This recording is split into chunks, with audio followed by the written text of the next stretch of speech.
And now turning to first-time home buyers. How do you know when you're ready, and what do you do when you're ready to get started?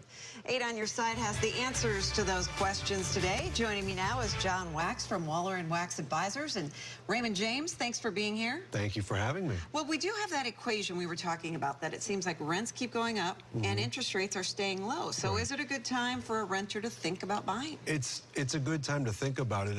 It obviously has to fit within your budget, but you have to also take a look at what are some of the risks of transitioning from being a renter to the home buyer. Because if you're a renter, everything's all together. You have one cost that you know is fixed. Which is being, all the costs are being passed on to you as a renter, but you don't necessarily get surprises. But when you're the home buyer, you have to deal with everything involved with owning the house, like the principal and interest on the mortgage, taxes, insurance, and then you start getting into some of the maintenance and even the unexpected expenses that come up. You have to pay those.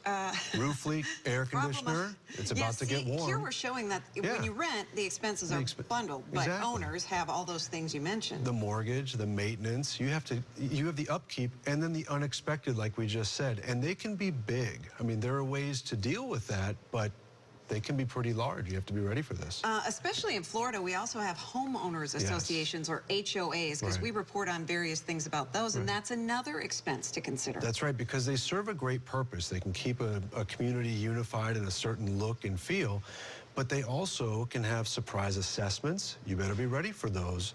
And they also might have restrictions, so you need to look at what restrictions they may have, because what you plan to use the property for, possibly to rent out, they may not allow, or they may have an assessment planned or unplanned. And there are mortgage calculators out there that can help you kind of look at what you might be able to afford. That's kind of a good place to start, and then consider these other expenses. Right, that's a good place to start, but those other expenses are not going to be part of the calculator. You need to do your research. Maybe look at the history on the property, see what you can find out. All right, good information. Thanks, John. My pleasure. Over to Josh.